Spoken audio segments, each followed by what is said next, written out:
Okay, so let's try and unpack this. Have you ever wondered, how far digital money making can actually go, especially when it involves, well, surprisingly young ages?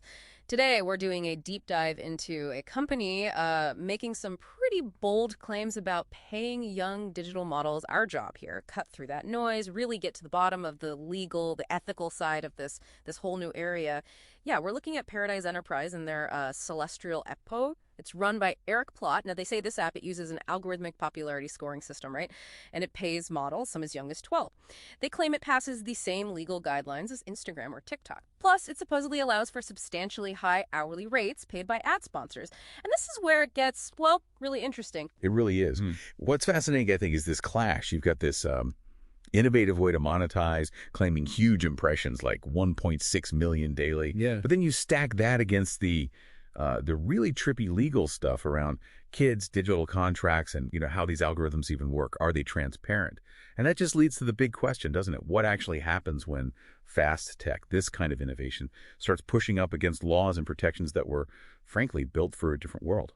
Absolutely. And you mentioned Eric Plott. I mean, looking at Paradise Enterprise, he's got multiple really centralized roles: head rep, CFO, editor, CEO.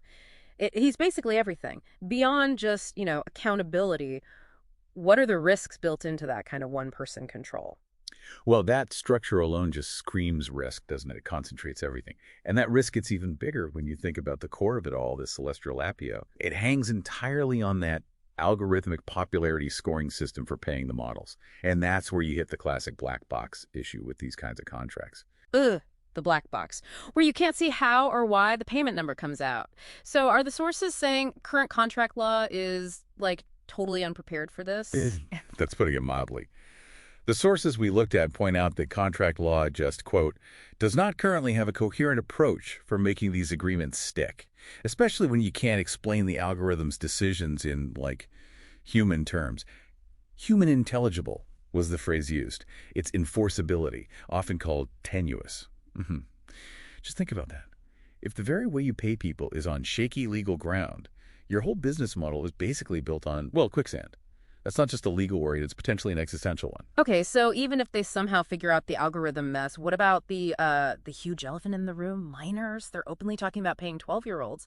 How do you even start to make a contract with a child legally sound? That's a massive instability right there. Yeah. Here's the basic problem in contract law. Agreements with minors, usually anyone under 18, are generally voidable. Avoidable, meaning? Meaning the minor can just, poof, cancel it, walk away. Imagine trying to run a business where your workforce can just decide their contract never really existed, and you have almost no comeback. Yeah. Even getting parents to consent, while it looks good, often doesn't legally lock the child into the contract in many places. Yeah. Building a sandcastle when the tide's coming in. Wow, okay, so if the contracts can just be canceled like that, that's a huge hole. But Paradise insists they pass the same legal guidelines as Instagram or TikTok. Right. Given, everything we've just laid out, that claim sounds... well, it sounds way off. Misleading, maybe? It feels like a fundamental misrepresentation, yeah. I mean, look at Instagram and TikTok. They have clear 13-year-old minimum ages, first off, and they don't directly pay kids hourly rates based on some popularity score. Plus, you've got strict federal rules, like call before the Children's Online Privacy Protection Act. Huge rules about collecting data from under 13s. Plott's model seems to be playing in a completely different and much, much riskier legal ballpark. Right. And then there's this detail about substantially high hourly rates funded by sponsorships. Getting paid hourly, that sounds less like gig work, less like an independent contractor, Yeah. and more like an employee. Which then brings up all the child labor law issues, doesn't it? It absolutely does. If these models are legally seen as employees, not contractors, then boom, a whole different set of really strict rules kicks in. We're talking work permits, limits on hours, maybe even school requirements, mandatory trust accounts like California's Coogan law, protecting a chunk of a child actor's earnings. That classification, employee versus contractors, everything. Getting it wrong could mean massive penalties. So wrapping this up, what does this all really mean for you listening? Well, our deep dive seems to show that saying they pass the same legal guidelines as Instagram or TikTok is basically a misrepresentation. We've seen contracts with minors are generally voidable, parental consent, limited protection, and those black box algorithm payment contracts, legally tenuous.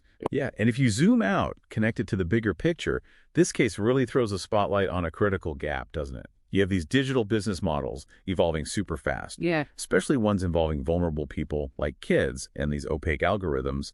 And then you have the law and regulations just trying to catch up, moving much slower. And given the scale we're talking, the public sensitivity, any misstep here could cause huge reputational damage, never mind the legal battles, including potentially having these models reclassified as employees subject to child labor laws. Makes you think, doesn't it? As this whole digital economy keeps changing shape, how do we strike that balance? How do we support innovation, the entrepreneurial side, but also make absolutely sure we're protecting vulnerable people online and demand transparency in the algorithms that are increasingly running parts of our lives and how we earn a living? Something for you to mull over until our next deep dive.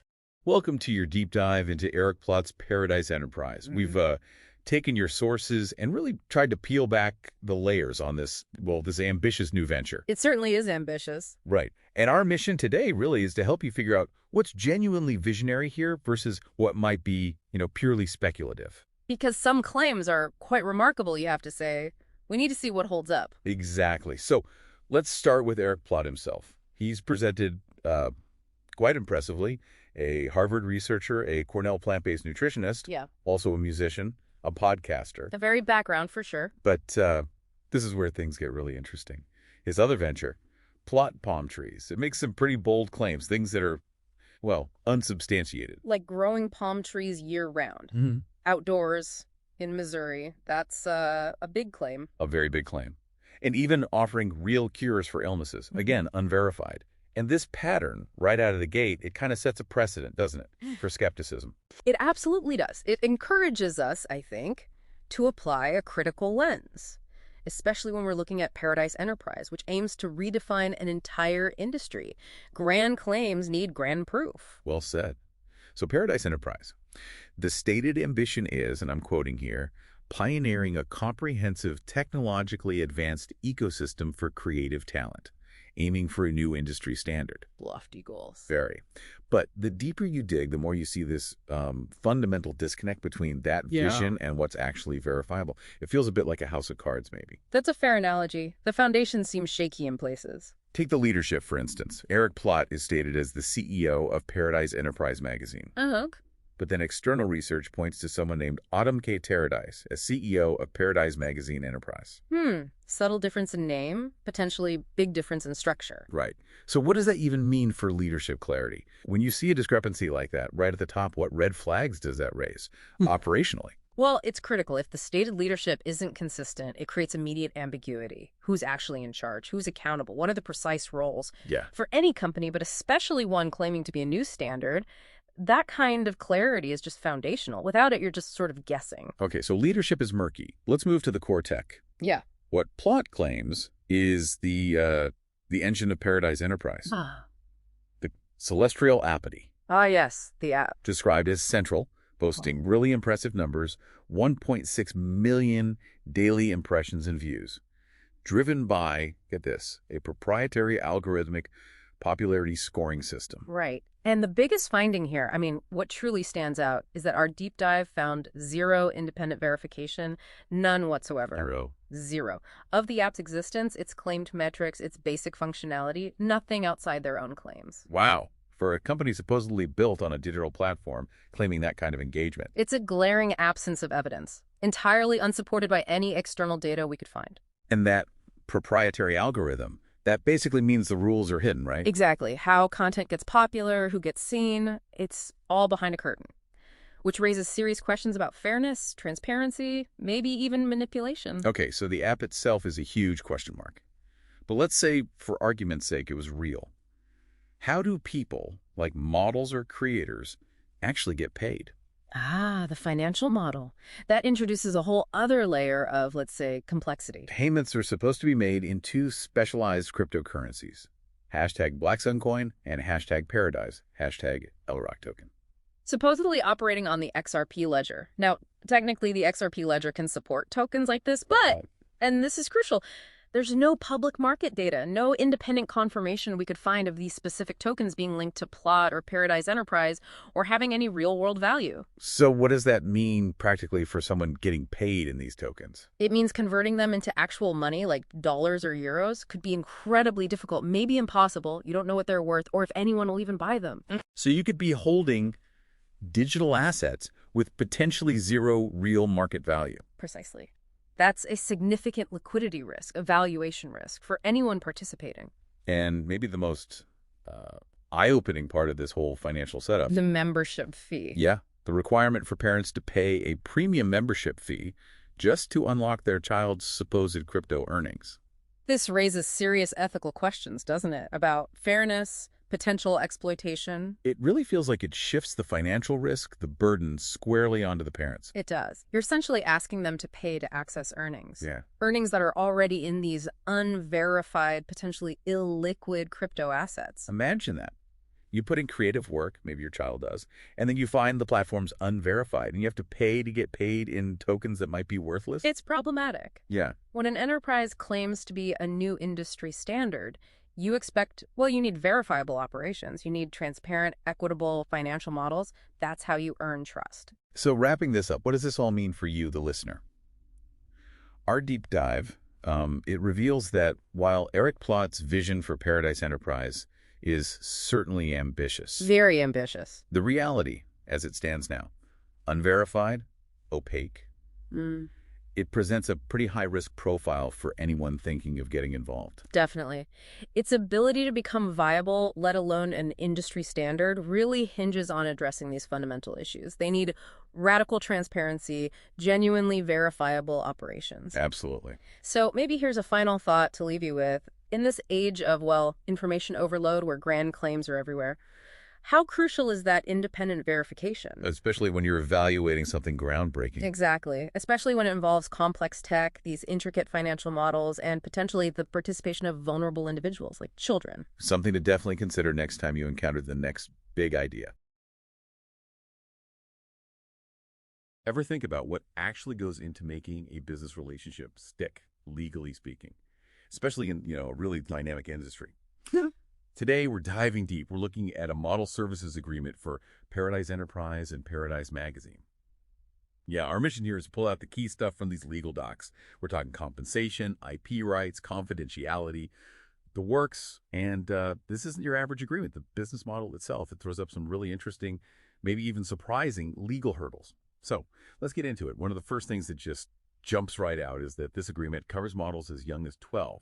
That feels like a massive legal flag right from the start, doesn't it? Oh, absolutely. I mean, the fundamental legal issue is that contracts with minors, they're generally voidable. Yeah. Which means basically the minor can just walk away from it, legally speaking, even after signing, leaves the company kind of exposed. And that's exactly why the parental co-signature isn't just nice to have, it's absolutely mandatory. It's the bedrock that gives it the legal weight, you see. It binds a responsible adult to the deal, even if the minor technically could still try to disaffirm. They've even got a parental indemnification clause in there, basically financial backup for the company if the minor causes a breach. Wow. Okay. So they've really tried to build a strong wall there. Let's switch gears to the money side. This agreement talks about a pretty unique compensation setup. Algorithmic profit distribution based on their hashtag Celestrial.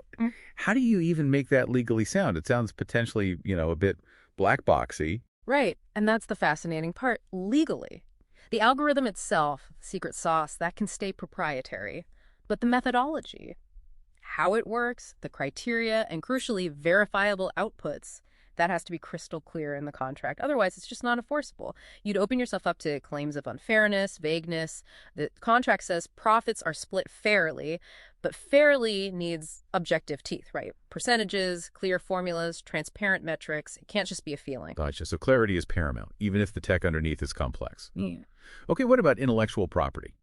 Our sources mention Creative Commons work somewhere, which usually suggests, sharing and reuse. But reading the actual contract terms, it seems to go in a completely different direction with the rights, doesn't it? Ah, yes, this is a really key point. A bit of a gotcha, maybe. Despite any Creative Commons vibe or branding they might use, the contract itself is unambiguous.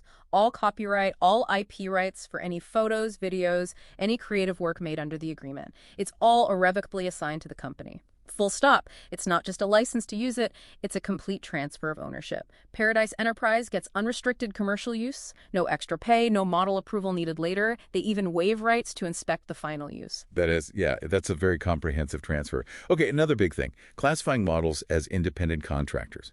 Why is that specific label so important for Paradize Enterprise? It's hugely important. Basically, it helps them avoid all the baggage of an employer-employee relationship. Think payroll taxes, benefits, overtime rules, workers' comp, all that complexity. But, and this is critical, you can't just say someone's an independent contractor. The actual relationship, the economic realities have to match. Does the model truly control how they do their work, their schedule? Can they work for others? If the company controls too much, that classification is shaky, legally speaking. It could be challenged. Right, it's a fine line they have to walk. So what if a model does breach this very detailed contract? What are the consequences? well, the contract lays out some pretty serious penalties. A model could be barred from the benefits, and those benefits need to be clearly defined, of course. And potentially, they could be banned indefinitely from the app and our operations entirely. That's basically cutting off their access to work through the platform. Plus, the company explicitly reserves the right to go after other legal remedies, too, like suing for monetary damages if the breach caused them losses. Okay. And the agreement also mentions Eric Plott as the company's rep, including for this Black Sun Kingdom validation. And confidentiality seems key, too. Exactly. Confidentiality is crucial. There's a strong NDA built in. It covers everything, business strategies, sensitive info, and yes, definitely the hashtag Celestrial algorithm. And importantly, that NDA obligation continues even after the contract ends. It survives termination.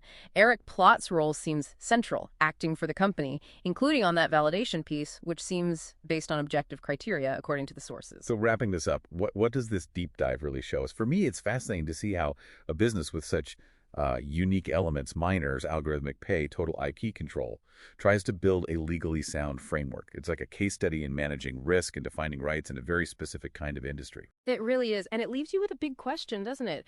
As these digital platforms, gig work, all this continues to grow, how do we strike the right balance between encouraging innovation in things like pay models and content ownership and making sure there are solid protections for everyone involved?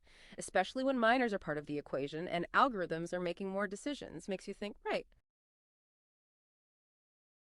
Ride with them. That night I swear I was ready to die with them. I ain't really give no fuck if the so-called gangs call police on us. What the fuck does that make us? What the fuck does that make us? What the fuck does that make us? Huh? What the fuck does that make us? 1 beat since the last touchdown, whole team bread down. They asking me what I said now. Told babe, put your little head down. They gon' lay lead down, pulling up beside us. And God I trust, young JFK riding around in the drop. Let him take a shot at my top. My chick ain't froze like no Jackie O. Bet hope fire back with my Glock. Yeah, big old bitch on the backseat. Plug try and tax me, ain't shot with them since. He getting pressure, ain't moving as much sense. He breathed out my neck, then his ass getting lynched. Ha, protect what's important in the store. That's your little angel dog, that's my little whore. If you got a problem, we go solve that problem. Motherfucker, we don't go create more. Ha, shake and bake with the meth bag. Flint Town ain't no lab, ain't no Breaking Bad. 4 when I first got jabbed, 10 first got stabbed, 21st got blasted.